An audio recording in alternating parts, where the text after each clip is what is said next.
భూకంపం సంభవించింది. ఢిల్లీ, జమ్మూ కాశ్మీర్లో భూమి కంపించింది. పంజాబ్, హర్యానా, హిమాచల్లోనూ ఈ ప్రకంపనలు కనిపించాయి. ఈ నేపథ్యంలో ప్రజలు రోడ్ల మీదకి పరుగులు తీసినట్లుగా కనిపిస్తోంది. మరోవైపు ఆఫ్ఘనిస్తాన్లో ఈ భూకంపం మరింత తీవ్రంగా ఉంది. రిక్టర్ స్కేల్పై 6.2గా తీవ్రత నమోదైంది. 215 కిలోమీటర్ల లోతులో భూకంప కేంద్రాన్ని గుర్తించారు. భారత్ సహా 8 దేశాలపై భూకంప ప్రభావం ఉంది. Pakistan, China, Tajikistan, Uzbekistan, Kyrgyzstan, Turkmenistan దేశాల్లో భూ ప్రకంపనలు సంభవించాయి. పాకిస్తాన్, ఆఫ్ఘనిస్తాన్ సరిహద్దు ప్రాంతంలో తీవ్ర ప్రకంపనలు సంభవించినట్లుగా తెలుస్తోంది. ప్రధానంగా ఈ భూకంప కేంద్రం ఆఫ్ఘనిస్తాన్లోని ఫైజాబాద్కు దక్షిణంగా 74 కిలోమీటర్ల దూరంలో హిందూ కుష్ పర్వత శ్రేణుల్లో ఉన్నట్లుగా నమోదైంది. ఇది భూగర్భంలో దాదాపుగా 215 కిలోమీటర్ల లోతులో సంభవించింది. సైంటిఫిక్ పరంగా ఇంత లోతులో వచ్చేటువంటి భూకంపాలు డీప్ ఫోకస్ ఎర్త్క్వేక్స్ అంటారు. ఇవి భూమి లోపల చాలా లోతుగా రావడం వల్ల జనరల్గా ఉపరితలం మీద తీవ్రమైనటువంటి కుదుపులు సృష్టించే అవకాశం తక్కువ, అంటే చాలా ఎక్కువ నష్టాన్ని సహజంగా ఇవి కలిగించవు. కానీ వీటి శక్తి చాలా దూరం వరకు, 1000 కిలోమీటర్ల వరకు ప్రయాణించే అవకాశం ఉంటుంది. జస్ట్ లైక్ ఇండియాలో కూడా మనం చూస్తున్నాం. అందుకే ఢిల్లీ, పంజాబ్లో కూడా ఫ్యాన్లు, లైట్లు ఊగినట్లుగా చాలా సందర్భాల్లో ఈ కంప్లైంట్స్ వచ్చాయి. ప్రస్తుతం పరిస్థితి చూస్తే ఆస్తి, ప్రాణ నష్టం కూడా సంభవించింది కొన్ని ప్రాంతాల్లో. ఇప్పటికీ భారతదేశంలో పెద్దగా నష్టం లేకపోయినప్పటికీ ఆఫ్ఘనిస్తాన్లో కొంత భారీగా ఆస్తి నష్టం జరిగినట్లుగా నివేదికలు వస్తున్నాయి. మరోవైపు జమ్మూ కాశ్మీర్లో ప్రధానంగా శ్రీనగర్, పూంచ్ సెక్టార్స్లో, అలాగే పాకిస్తాన్లోని మరికొన్ని ప్రాంతాలు లైక్ స్వాట్ వ్యాలీ లో ఈ ప్రాంతాల్లో ప్రకంపనలు కొంచెం ఎక్కువ సమయం పాటు రావడంతో జనం ఇళ్లలోంచి రోడ్ల మీదకి పరుగులు తీసినట్లుగా కనిపిస్తోంది. మరోవైపు నేషనల్ డిజాస్టర్ మేనేజ్మెంట్ ఏజెన్సీలు అండ్ సిస్మాలజీ అధికారులు ఇప్పటికే మేము పర్యవేక్షిస్తున్నాం ఈ సిచ్యువేషన్ అంటూ చెప్పారు. తదుపరి చిన్న ప్రకంపనలు కూడా మరిన్ని వచ్చే అవకాశం ఉంది అంటూ చెప్తూ సరిహద్దు ప్రాంతాల ప్రజలు అప్రమత్తంగా ఉండాలంటూ కూడా హెచ్చరికలు జారీ చేస్తున్నటువంటి పరిస్థితి కనపడుతుంది. అయితే మనం సేమ్ సిచ్యువేషన్ మనం చూసాం. వెనిజులాలో కూడా కేవలం 1 మినిట్ గ్యాప్తో 2 భారీ భూకంపాలు సంభవించాయి. విత్ 7.2 అండ్ 7.5 మ్యాగ్నిట్యూడ్తో ఈ భూకంపాలు సంభవిస్తే ఆ తర్వాత చిన్న ప్రకంపనలు ఒక 20 వరకు వచ్చాయి, అంటే చిన్న స్థాయి భూ ప్రకంపనలు. దానివల్ల కూడా చాలా తీవ్రమైనటువంటి నష్టం కలగడం, ఈ అక్కడ సహాయక కార్యక్రమాలకు అంతరాయం ఏర్పడడం లాంటివి మనం చూసాం. ఈ నేపథ్యంలో ఇప్పుడు ఈ భూకంపం తర్వాత కూడా మరికొన్ని చిన్న భూకంపాలు సంభవించే అవకాశం ఉంది అని చెప్పినట్లుగా తెలుస్తోంది. ఈరోజు సాయంత్రమే ఈ ఘటన చోటు చేసుకుంది. ఇంతకు ముందే ఈ ఘటన చోటు చేసుకున్నట్లుగా తెలుస్తోంది. ఆఫ్ఘనిస్తాన్లో హిందూ కుష్ ప్రాంతంలో భారీగా భూమి కంపించింది. దాని ప్రభావంతో ఇప్పుడు ఢిల్లీ, ఆ బోర్డర్ నుంచి దగ్గరలో ఉన్నటువంటి ప్రాంతాలు ఢిల్లీ, ఎన్సీఆర్, అలాగే పంజాబ్, జమ్మూ కాశ్మీర్, చండీగఢ్ ఇలాంటి భారతదేశంలో ఉన్నటువంటి ఉత్తర భాగంలో ప్రాంతాల మీద ఈ ప్రకంపనల ప్రభావం ఉన్నట్లు కనిపిస్తోంది. రిక్టర్ స్కేల్ మీద 6.2గా నమోదైంది. ఎగ్జాక్ట్గా టైం చెప్పాలి అంటే సాయంత్రం 7:04 సమయంలో ఈ ఘటన చోటు చేసుకుంది. అంటే very few minutes back, around 25 minutes back ఎగ్జాక్ట్గా ఈ భూకంపం సంభవించినట్లుగా తెలుస్తోంది.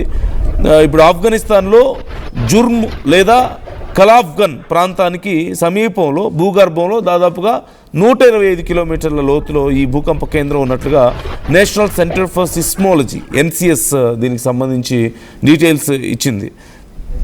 అయితే భూకంపం చాలా లోతులో రావడం వల్ల జనరల్గా కొంత ఇంపాక్ట్ తక్కువగా ఉందని చెప్తున్నారు. ఒకవేళ సహజంగా మనం చూస్తుంటాం, లైక్ గతంలో జపాన్లో వచ్చినట్లుగా, మొన్న వెనిజులాలో వచ్చినట్లుగా అతి తక్కువ డిస్టెన్స్లో కనుక అరౌండ్ 20 కిలోమీటర్స్, 50 కిలోమీటర్స్ ఆ రేంజ్లో కనుక, ఆ డెప్త్లో కనుక భూమి లోపల భూకంప కేంద్రం ఉన్నట్లయితే ఇప్పుడు నమోదైనటువంటి రిక్టర్ స్కేల్ మీద నమోదైనటువంటి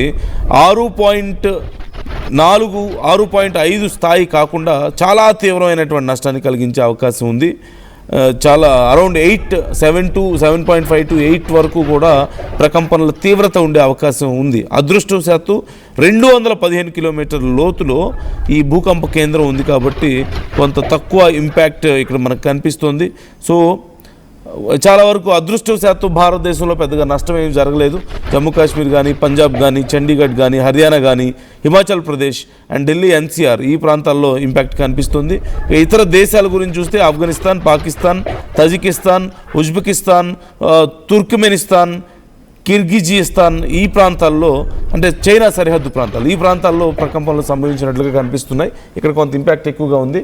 అండ్ ఈ మొత్తం దేశాలన్నింటి మీద కూడా ఈ ప్రకంపనలు సంభవించాయి. ఒక్కసారి నేను ఆ విజువల్స్ మీకు క్లియర్గా చూపించే ప్రయత్నం చేస్తాను. ఈ భూకంప తీవ్రత ఎలా ఉంది, అక్కడి పరిస్థితి ఏంటి అనేది మీకు అర్థమవుతుంది.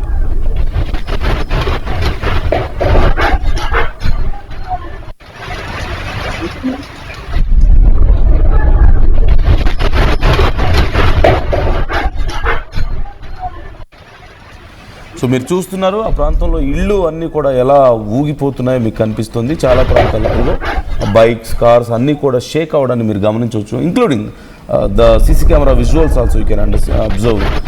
సీసీ కెమెరా కూడా షేక్ అవుతూ కనిపిస్తుంది.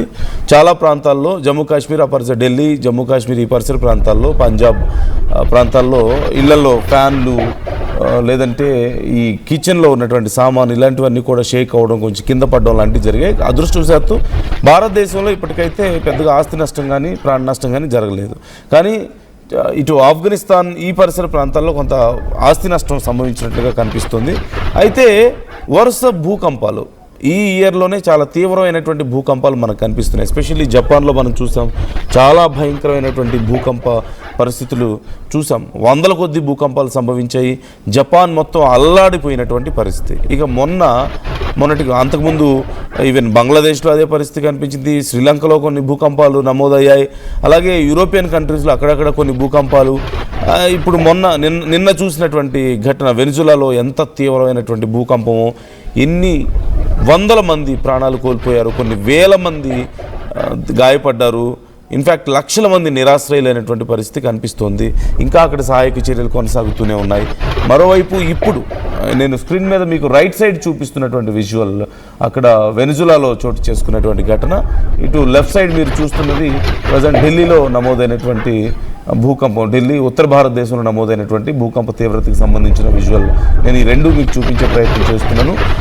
7:04కి ఈ ఘటన సంభవించింది. అంటే ఎగ్జాక్ట్గా చెప్పాలంటే 30 minutes బ్యాక్ ఈ భూకంపం సంభవించింది.